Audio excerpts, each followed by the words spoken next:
Someone said that, I don't know who, that it seemed questionable to try to follow Kyroots.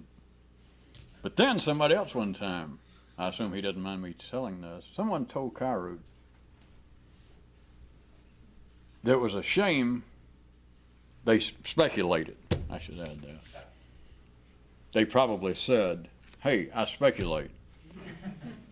That it was a shame that it was so hard to talk about more complete matters from, say, a 5-dimensional view in a 3-dimensional context. That at another level, things that would be, let us assume, let us speculate would be simple, according to this guy. And him sort of sympathizing about, if not moaning, about what a shame it is it could not be more simple to put in this context. And I think Kyroots said something to him like, if you could do that, you couldn't talk about it. Knowing that that would absolutely inspire everyone, if not make some people drop their zucchini sandwich and mid-bite. We were still talking in the... Kyroots made me say it. We were still talking the general area of considering man as a secondary self-referring system, and how it is absolutely necessary that he have opinions and points of view, and how these are normally derived from what we've been calling collective thinking. How long is that sentence? And how the neurorevolutionist doesn't really want to look through anybody's damn microscope or telescope. Could we first have a vote? Can anybody take that one sentence and find the slightest connection between it all? If so, then we'll just knock off early tonight. I'll give everyone a B+, and we'll have recess. No? They're all connected. We were also noting, Estrangement where we left, that there are two sources of thought, if we're using the kind of temporary mapping and description that I was presenting, offering, proffering, suggesting, throwing out. And it would be the collective and it would be the individual source. But yet if there were two such, the latter part would be absolutely inaccessible to the ordinary mind, which is in part, under different guises, what seems to be driving the machinery of the intellectual world, especially in literature and philosophy, and even in people who do not write or philosophize, with the feeling that they want to be individual. And I would suggest to you that all forms of self-reference, all forms of talking about yourself, all forms of fashion are, not that it's silly, not that it's untoward, but they are crude attempts at to touch an individual source of thinking. That is why, if the latest fashion is to shave a thing down the center of your head and you do it, nothing wrong with it. No, unless you're over 17 and then, well, that's your business. It's not my business. But the attempt to be fashionable is, in a crude way, an attempt to try and touch a source of individual thought. In other words, it's an attempt, I put it crudely, there's nothing wrong with it, or cruder. It's an attempt to be creative. It's an attempt, if you want to push a little bit further, even at street level, it's an attempt to be an original. But if you can keep Captain Irony out of the room, then think about it a second. When you're at an age where your hormones are younger, you join in, normally referred to as succumbing to peer pressure, but you join in the fads in an attempt, if you took a kid, and it's not just a kid, but that's not the point, but if you took someone dressed up in the latest fashion and you were 40 and there they were looking to you very strange, and you see a whole bunch of them that way and you finally stop one, you said, why you like that? What comes out is they're actually saying, well, I'm doing this in an attempt to be an original. It is. Just think back. We're not talking about other people. You've all been through it to varying degrees. is you join in at a certain time, at a certain age, assuming again that you are hormonally, genetically fairly sane and ordinary and bourgeoisie and middle class. That when you were growing up, whatever the fashion was, wearing bell bottoms, men wearing ponytails, an earring, it doesn't matter what. In an attempt, in a way, the attempt, when you joined in, and I'm not going much further with it verbally, but you either hear it or you don't. In an attempt, in a sense, it was an attempt to be an individual by joining in a crowd. An attempt that was, in a sense, it was an attempt to be an original by joining in the herd. It all becomes, as always, a multi-level because you, even if an ordinary mind heard this, which I'm sure some of you may be suffering from such, since we have the pre-holiday depressions, not to be confused with the post nor the contemporary.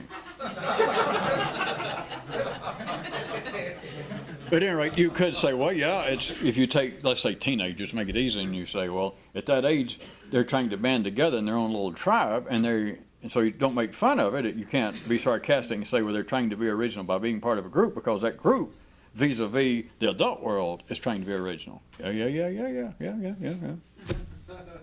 Still, the fact remains, collective thinking is all that's available to people, is what I'm trying to get you to see, even when they would say, and there's no one to contradict it in the world. Not us, you can't contradict it. But they would say, I am attempting to be, and to varying degrees, I may or may not be succeeding, but I'm attempting to be an individual thinker. And at the ordinary level, there is no such thing. And you should be able to look back upon your own life, those of you who tried to be thinkers, that you tried to write a novel, or you tried to write philosophy. You tried to be original and creative. And by now you should be able to look back like several people over here in the amen corner. There's a good old hearty, non-hostile laugh that, yeah, that is ridiculous. Because some of you probably got some papers, whether you can stand to look at them, to go back and dig them out of drawers and look at it. And 10 years ago, that was your attempt at original thought. And all it is kind of laughable. I mean, it's about as meaningful as an Oreo cookie. At the ordinary level, the point being, it is impossible.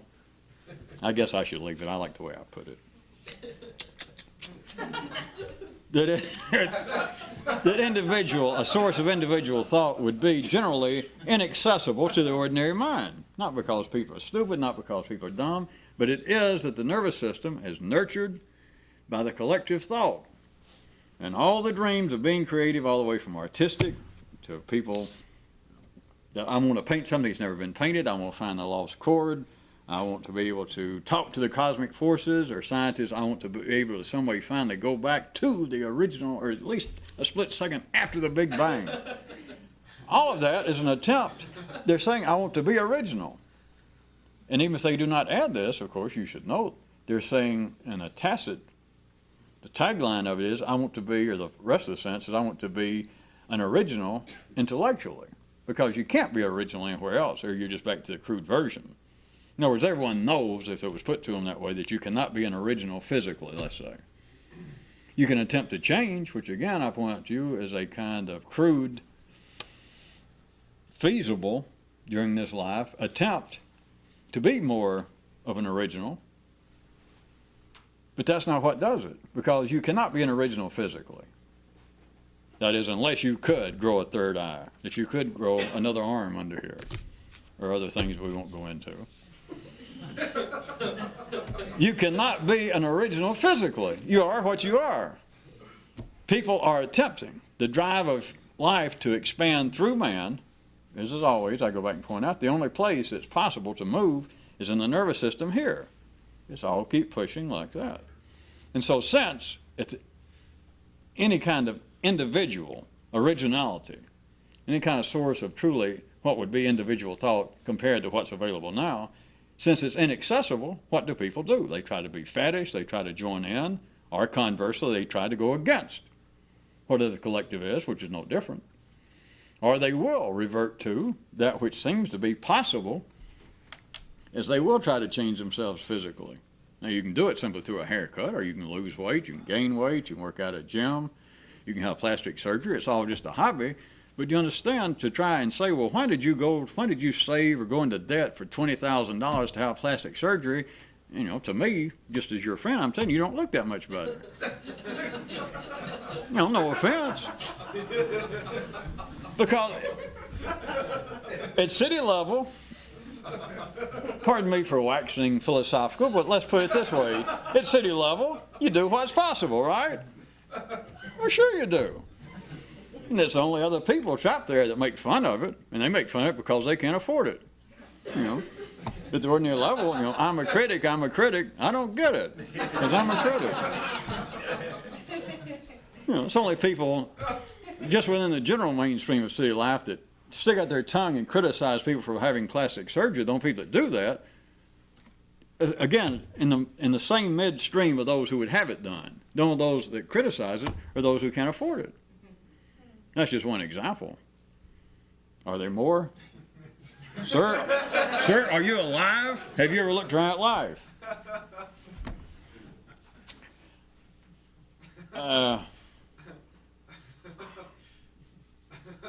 Have we stayed there long enough? I just wanted you to see that in the same way that everyone, again, just the ordinary and sane, not insane, the ordinary and sane. Listen up, I didn't say insane. Just as man is incomplete, and there is the drive towards something, and it is the drive to further complete himself. In that, under ordinary conditions, this is not possible. This does not happen in an ordinary person's lifetime. Then we have the full trappings, the upper crown moldings of the room of a 3D existence of people dreaming of another life. Religion, for instance. Well, when I die, I'll be completed. That's one hobby. Another one, without having the wherewithal or the need to pursue it further, is people do what seems to be possible now. All right, I will lose weight. I will quit drinking. I will start drinking. I will have plastic surgery. It seems to be that I can do something, and so I'll do it. And if it's not that drastic, I will simply be fashionable. That is, I will be part of the collective wisdom, the collective thinking. Whatever's hip, you know, I'll do. Whatever's the new phrase, I'll pick it right up. And there's nothing wrong with that. Parts of life's body, of course, then play the game of, you know, pointing out that, boy, do we have a bunch of blind lemmings? Is the world just full of, you know, yes men? Well, it's full of yes men and no men. And the reason the no men don't like it is the yes men are always the majority. Unless the no men today get the majority, and then they're tomorrow's yes men, and they go, hey, these young people are just getting out of hand. You followed that, didn't you? Well, if you didn't, you're either too young or too old, or you're stuck in the middle.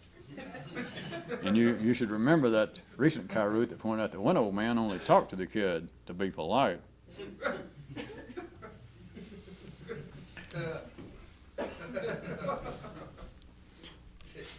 It is not possible under ordinary conditions, to restate our case, that if we are dealing with the possibility of two sources of thinking, and everyone feels like there is. Everyone, if you put it in just any sort of agreeable way to the ordinary mind, it goes yes. It might want it in a political, it might want it in a religious, talking about individual here and there, context, but everyone agrees. All sane people agree, or else they don't believe in progress, and they can't be sane. They don't believe in change, and if they don't, they can't be sane. So all sane people believe, if you put it to them that way, that there are two possible sources of thought.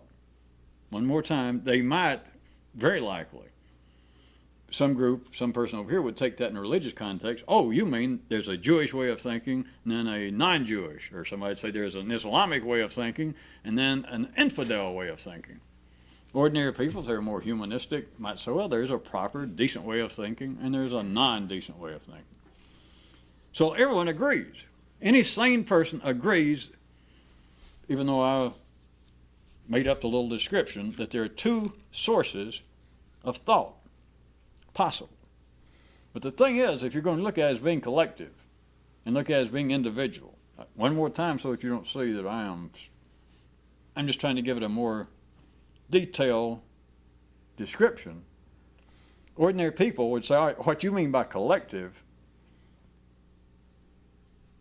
would be what I would call, I'm speaking for an individual person, they'd say that's what I would call the less than fully humane, or the less than truly religious, or the less than politically correct, or the less than scientifically valid. And then what you're calling an individual, they might say to me, would be a more precise, a more decent, a more religious, a more scientific. But that's not it. Because the latter is not possible. Now, the ordinary mind cannot see that, or else it'd just be suicidal. And it believes it is always skirting on the edge of it. It believes that to varying degrees, here and there, an individual believes, well, I am engaged more in what you're calling individual thought. That is original, more precise, on the money, getting better, that's what I'm doing.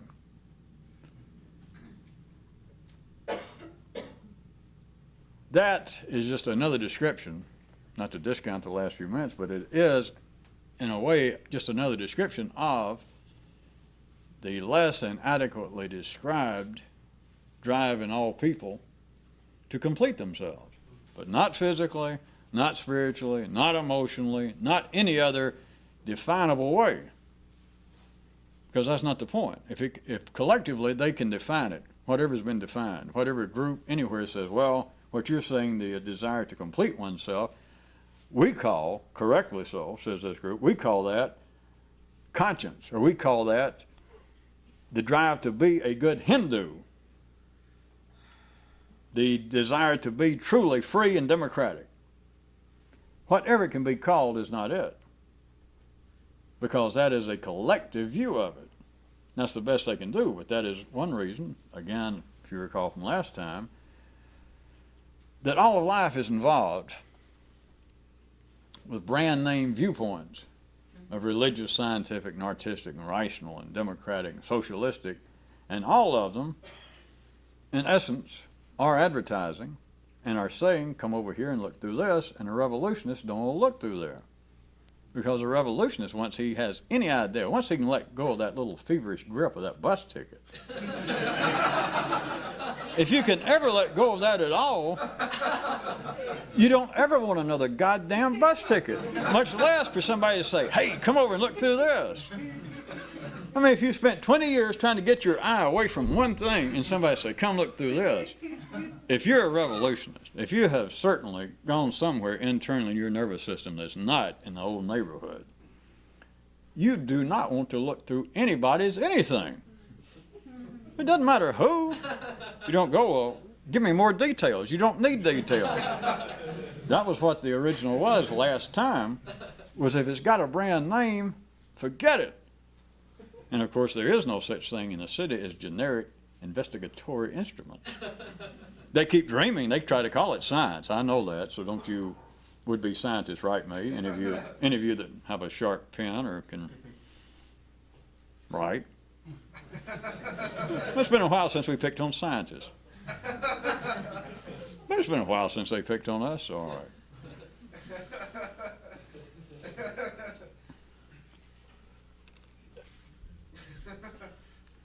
The motivation, back to what I was saying, that keeps people alive, that makes you get up a secondary man, if we were back to playing and being able to cut off the secondary from the primary, and you could go back and be an animal, which you couldn't at that level, then it'd be a different story. But the only thing that keeps a secondary man going is the fact that he's incomplete. That's it. There is no other reason that, if you can see it right quick, and consider that the division between what we've been calling the secondary and the primary, if it could be divided, which we can talk about it, but which it cannot, in operation it would be murder, suicide for you. But if you could, just thinking about it, then you do understand, I hope by now, that each and every morning you would not get up if the secondary was in charge, if the secondary was complete. Which again is a reflection of the kinds of things that here and there life has people, playing Henry David Thoreau. People saying, Jesus, I'm going to be a hermit. I'm too smart for this. I'm not going to be driven by the rat race. I'm not going to waste my life. The few years I have here on this planet, and I'm not going to waste my life seeking the dirty pesos, the filthy lucre. They say that, and many people will respond to it. Many of you would. Many ordinary people who will not do it, but many people, the middle class that run the world, that is, that part of life's body that's healthy and growing, many people will hear a denunciation of a crude materialistic life of spending 60 years getting up, driving 2 miles to work, stuck in traffic, wearing a tie, putting up with stuff, say, yes, boss, and doing all that for what? I die, I got nothing. Well, I got something. I shouldn't say that. I got a $200,000 mortgage. My estate, of course, I won't be here, but my genetics right now worry about my children. I'll die, and my net worth will be minus. It'll be a negative net worth, and I've worked 35 years. All right? Now, of course, ordinary people are still going to do that. But what I'm trying to get you to see is genetically, when it gets into the secondary world, ordinary people who are not about to get out of the so-called rat race, they can hear that. And you all know that. You almost got a surefire book, movie, anything along those lines will catch people's attention. Always has. And before there was gridlock, before there was freeways, before Romans had to get in a chariot and get up 3 hours before they had to be at work. You know. But even then, those of you that can read old Roman and Greek stuff, they were already complaining about it. But what are they complaining about? They're not complaining about traffic. They're not complaining about bad working conditions. What they're complaining about is, I can't complete this. What they're complaining about is, I cannot be original. What they're complaining about is, I am part of the genetic pool. I am part of collective thought, and I don't like it. I want to be original. And you can't be. But you have got to have that to get up back where we were, because if the secondary could be satisfied, and the secondary were in charge, or was in charge, in the morning you would not get up. It would become an operational reality of what I just went through, with these kinds of vitriolic outbursts toward life, toward the confines of button down life and corporate imprisonment. It would be such a reality that rather than you just the night before having gone to a movie, it was about some guy that just suddenly went, to hell with this. He was a vice president at IBM, and he grabbed his kids and his wife, and they sold everything, what they couldn't sell they gave away, and they bought a little boat and took off, sailing off across the Pacific. And you sit there and watched it after 2 hours, and you and your wife, your girlfriend, you kind of looked at each other and went, you didn't really want to say anything, but it was like, Jesus, if we had any sense, that's what we'd do. And then you go, well, I got to get to bed because I got to be in early in the morning. Which is as it should be. But see, what I am saying is, if there was a reality of the ordinary mind, if the nervous system could, as much as it goes, if that was an operational reality, if that was proper for man, understand, you would not go sailing off. It would be, truly, to refer back to our friend the lemmings, humanity would be lemonizing itself. Because you get up the next morning, and if there was validity to, the hell of this secondary world, it doesn't accomplish anything. What do you need? You need some food, you need a warm place to stay, every now and then a little, maybe once or twice a year, a little glass of wine or something. But after that, what the hell am I killing myself for all this for? If that were true, you'd wake up tomorrow morning, and this guy wouldn't go out and sell everything and get a boat. He'd wake up in the morning, and the last time I checked medical literature, it takes still, I don't know, something like 40, 50 days to actually starve to death. But all we got to do is leave this scene to this guy who, if this were true, that saw the movie and it came back to him, what a sham this is, to live a life just pursuing false gods and materialism and stuff I don't need. He would not get up the next day and pursue the kind of life that movie portrayed. He would not be out selling his stuff and buying a boat. Leave that scene, wait, whatever it takes, 60 days, and come back, and he would still be laying there in bed, except he would be dead. Because if the secondary were confronted with that and it were in charge, it couldn't get the rest of the body, the rest of the organism, the rest of the system out of bed. But notice, as always, efficiency on the hoof. Life knows. I'm sure you'll appreciate us pointing this out again. Life knows what it's doing. It has the secondary run on fuel, on a grade of gasoline, so to speak, that all sane human machines badmouth, out of hand. Those who are a little more sophisticated badmouth philosophically. Those who really become contemporarily hip can badmouth it in artistic, arcane, metaphorical manners. But notice, they're badmouthing the very thing that drives them. You can't beat it. Well, not in a 3D context. To have a polarized situation to where that which is driving the systems is that which the systems, and the more complex the systems are, the more the systems denounce the fuel. And they don't have to do it directly, but they can because there's nothing wrong with it. But the more complex they are, the more that they are assured that you do hear this, don't you? All it is criticism that I'm talking about. All it is, the old man told the kid, if you're going over in the city, my best advice to you is pretend like that you probably believe that the pessimists are correct. I've never let Kyroots just be just outright and just point out that I know he's made several, to present several possible pictures of experts, but there's a nice simple one. An expert is a pessimist. I hope he doesn't think I'm stealing his material. But that's all it is. Oh, I know on a slow day an expert can be less than an abject pessimist, but if he keeps it up, you mark my words, that man will not be back on the news. The stations will not go look him up.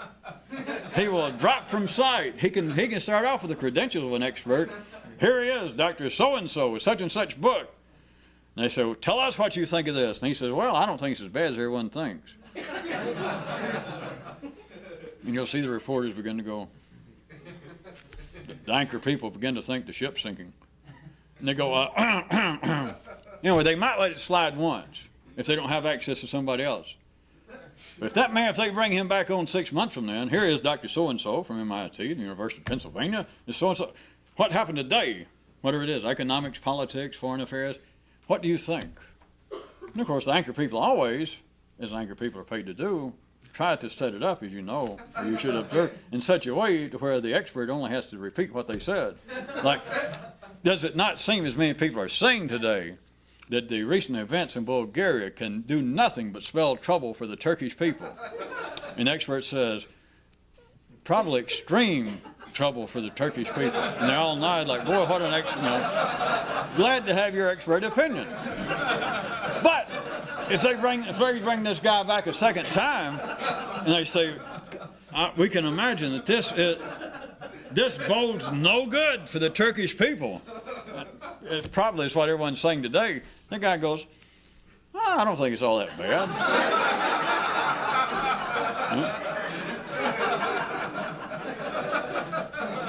Remember, as we used to point out, just because something makes you laugh is no joke, because think about just that. There was not a damn thing funny in there.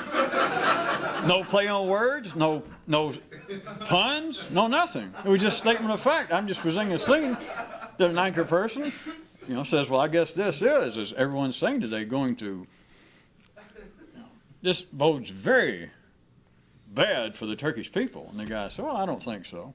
Now, look, that's more or less what I just said, and it almost brought the house down. There's nothing funny there. So why did you laugh?